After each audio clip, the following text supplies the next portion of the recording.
Sejam todos bem-vindos novamente ao nosso curso de extensão em teoria do Estado moderno e contemporâneo. Eu sou o professor Luiz Fernandes Garbosa, como vocês sabem, é um prazer tê-los aqui novamente. Na aula anterior, nós estávamos iniciando a aproximação ao Estado e situamos o Estado como uma das sociedades politicamente organizadas, né? Nós vimos que tivemos várias sociedades. Primeiro, a distinção entre sociedades apolíticas, ou sem organização política, e sociedades politicamente organizadas. E vimos que tivemos vários tipos de sociedades politicamente organizadas e que aquele tipo que surge por volta do século XVI e existe até hoje é exatamente o Estado moderno. Então, a primeira definição, a primeira noção mais elementar que nós podemos dar de Estado é exatamente nesse sentido, Estado moderno, como a sociedade politicamente organizada típica que nasce a partir do século XVI na Europa, e que tem certas características específicas que a distinguem de qualquer outra que nós vamos estudar no nosso curso. Primeiro, quais são essas características, Quais são as especificidades dessa sociedade politicamente organizada? Nós vamos tentar aqui frisar, não é uma tarefa fácil, mas vamos tentar frisar algumas peculiaridades. A primeira delas, Max Weber define o Estado como monopólio da violência física legítima. Isso significa que o Estado tende a monopolizar o poder político, nesse sentido mais estrito, nas sociedades que surgem na modernidade e que se mantêm até a contemporaneidade. O Estado moderno, o que significa dizer que o Estado moderno é o monopólio da violência física legítima? Significa dizer que ele nasce, como eu já dito na aula anterior, como monarquia absolutista. Ele nasce como um Estado que tira todo o poder político, e principalmente tira a capacidade de exercer a violência na sociedade, a capacidade de usar a força na sociedade, de vários segmentos que possuíam essa capacidade, principalmente os nobres, os barões, que, como nós sabemos, tinham dentro dos seus feudos na Baixa Idade Média a capacidade de estabelecer o direito, a capacidade de exercer a jurisdição, a capacidade de julgar litígios, possuíam castelos com calabouços, masmorras, possuíam arsenais, possuíam exércitos particulares. O Estado moderno nasce eliminando todos esses elementos. O Estado moderno ele tem essa característica de monopolizar o uso da força. Ele tem essa característica de proibir qualquer outro grupo social de usar a força. E ele faz isso por vários meios. O primeiro deles, concentrando em si os meios necessários ao uso da força, significa tribunais, presídios, forças de segurança pública, exércitos, arsenais, armas.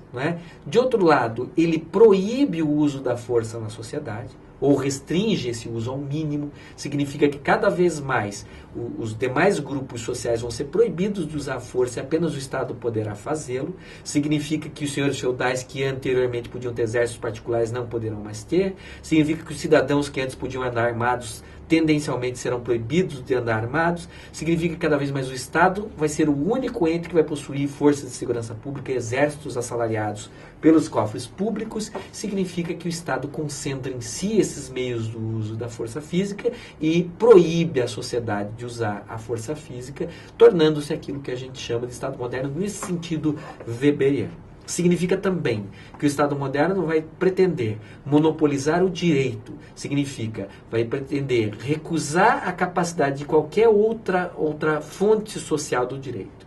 O costume, que até então era uma fonte do direito, criada espontaneamente pela sociedade, passa a ser cada vez mais recusado. E o Estado vai querer cada vez mais que o direito seja apenas o direito criado pelo Estado, por meio da legislação ou por meio das decisões dos tribunais oficiais. E isso é importante porque é o direito que vai dizer em que situações é legítimo o uso da força, ou seja, se entende que o uso da força é juridicamente autorizado, e em que situações o uso da força é ilícito, é vedado. Então, existe uma correlação aqui. De um lado, o monopólio do uso da força, que é a especificidade do poder político, como nós já vimos, e de outro lado, o monopólio da capacidade de criar o direito, e porque é com base no direito que nós saberemos que situações é legítimo o uso da força, ou seja, em que momentos o uso da força se traduz em autoridade, em que situações é ilegítimo o uso da força, ou seja, em que situações o uso da força constitui ilícito. Então, essencialmente, esse é um processo, essa é uma primeira aproximação do Estado. O Estado é, sim, como ensina Weber, de um ponto de vista sociológico, monopólio do uso da força ou da violência física legítima. Essa é uma primeira forma de entender o Estado. Mas o Estado não é só isso. O Estado é um tipo de sociedade politicamente organizada, como nós já examinamos, e esse tipo de sociedade politicamente organizada tem algumas características. A primeira delas é a seguinte: O Estado é uma sociedade política de poder institucionalizado. Né? Ele nasce como uma sociedade política de poder personalizado, mas ao longo do tempo ele vai se tornando cada vez mais uma sociedade de poder institucionalizado. O que significa isso? Significa que várias sociedades pré-modernas, sociedades políticas pré-modernas, eram sociedades de poder personalizado. Significa dizer, o monarca, o rei ou quem quer que fosse, que exercesse o poder na sociedade, era visto ao mesmo tempo como titular do poder e como aquele que legitimamente exercia este poder. Né? Fosse por investidura divina, fosse por ser ele um delegado, considerado um delegado da divindade, né? Deus ou deuses na terra, fosse qual fosse o fundamento, esse fundamento teológico era um fundamento muito importante, era o próprio monarca que mandava a título pessoal. Quanto mais a sociedade política se desenvolve e surge o Estado moderno, esse traço, na primeira forma do Estado moderno, vai estar presente. O monarca absolutista muitas vezes exerce o poder a título próprio, né, como se fosse ele mesmo o soberano, o titular do poder. Mas ao longo do tempo, essa ideia vai sendo substituída por outra, né, pela ideia de que os governantes, na verdade, exercem o poder, mas não necessariamente são os titulares desse poder. Esse poder pode ser titularizado por outros órgãos. Por exemplo, no pensamento democrático, o titular do poder é o povo, e o governante é o mero exercente do poder que detém o poder em função de uma investidura que recebe do povo, ou seja, é o povo que outorga, é o povo que delega o poder aos governantes. O Estado moderno, como nós entendemos hoje, é essencialmente uma sociedade não mais de poder personalizado, como era o Estado absolutista, mas é uma sociedade de poder institucionalizado. Significa, aqueles que exercem o poder de um modo ou de outro são vistos como meros exercentes transitórios do poder, mas não como titulares do poder. O poder não é mais pessoalizado ou personalizado. O poder é um atributo da comunidade ou da sociedade. E os governantes são concebidos como órgãos que manifestam a vontade do Estado e que, por isso, exercem, de fato, esse poder que não é titularizado por eles, mas que antes é titularizado normalmente pelo povo.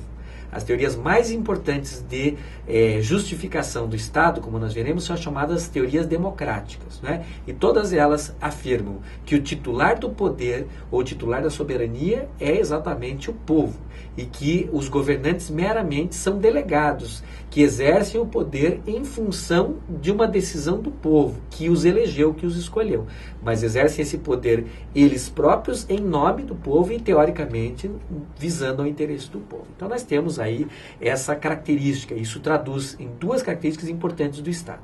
O Estado contemporâneo é um Estado que ele precisa de órgãos para se manifestar, para se exercer, pois ele não é um ente, como nós veremos, não é um ente com existência concreta, ele é uma pessoa jurídica também, ele é uma abstração, então ele não tem capacidade como uma pessoa natural de se manifestar, ele precisa de órgãos que se manifestem como se fosse ele, né? Ou seja, órgãos que manifestem a sua vontade, e isso leva à característica da institucionalização também. Estes órgãos são vistos como órgãos da coletividade e não como órgãos que atuam, que exercem o poder em nome próprio. E, portanto, geram aquilo que a gente chama de instituição.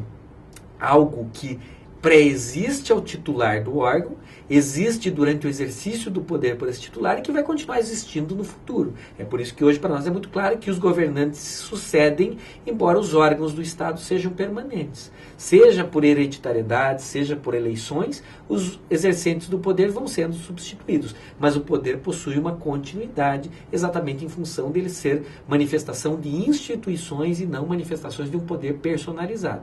Caso ele fossem manifestações de um poder personalizado, eles desapareceriam junto com o titular. Quando um monarca falecesse, por exemplo, o poder desapareceria. E não é isso que acontece, né? O poder normalmente é transmitido para o filho mais velho, para o filho homem mais velho, critério da primogenitura, e isso mostra muito claro que mesmo nas monarquias o poder é uma instituição e não mais algo exercido a título pessoal. Nas democracias, os governantes se sucedem, podendo ser substituídos ao longo das sucessivas eleições. E isso deixa muito claro que o governante e o poder não se confundem. Então, uma das características centrais do Estado moderno, além de ser uma sociedade baseada no monopólio da violência por parte desses órgãos estatais, é exatamente o fato de se tratar de uma sociedade de poder político institucionalizado e não mais personalizado, né?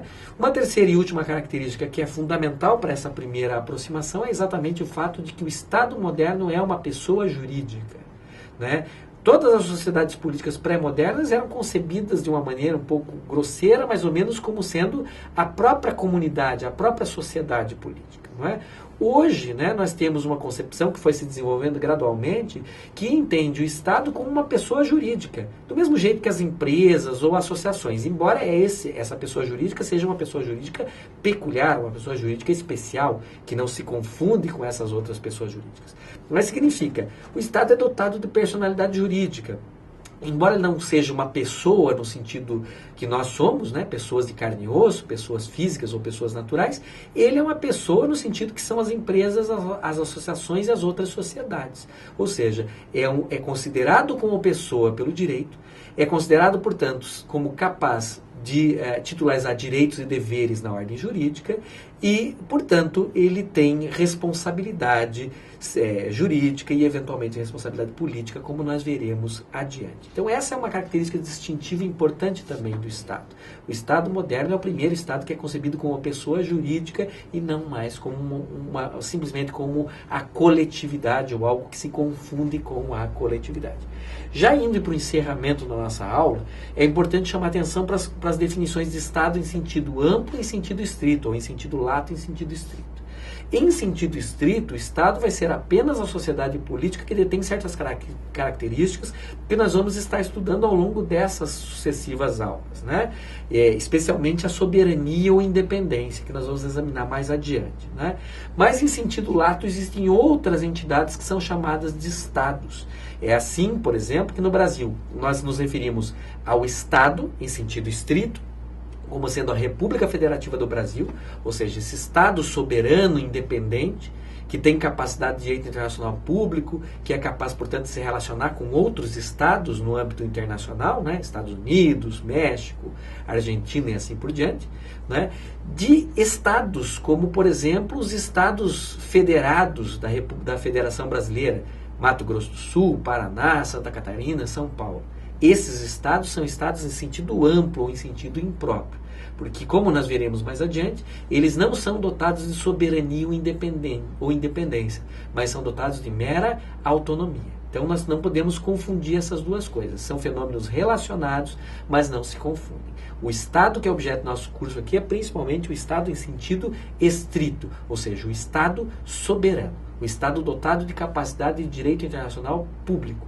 Depois nós examinaremos os Estados em sentido amplo quando formos estudar a organização territorial do poder e o federalismo particularmente. Mas nesse primeiro momento basta por enquanto essa distinção para nós. Também existem outros sentidos em que se usa Estado em sentido lato. Alguns territórios que são vistos como Estados, mas que no entanto encontram-se sujeitos à soberania de outro território. É mais ou menos a situação de Porto Rico em relação aos Estados Unidos. É o que se chama Estado associado. É o Estado que está sob o domínio temporário de outro Estado. Também é Estado em sentido lato, uma vez que não é soberano. Para fins do nosso curso aqui, vão interessar especificamente os estados em sentido estrito, ou seja, os estados soberanos. Nós continuaremos ao longo das aulas estudando as várias características dos estados, e isso vai ficar cada vez mais claro. Insisto que procurem o nosso livro, estará disponível na internet, um e-book para livre download em formato de PDF, Teoria do Estado Moderno e Contemporâneo, professor Luiz Fernandes Garbosa e professora Gesiele Ensui, que também é professora aqui da UFMS, e vocês terão um aprofundamento disso, que aqui no curso nós temos limite de tempo para estudar.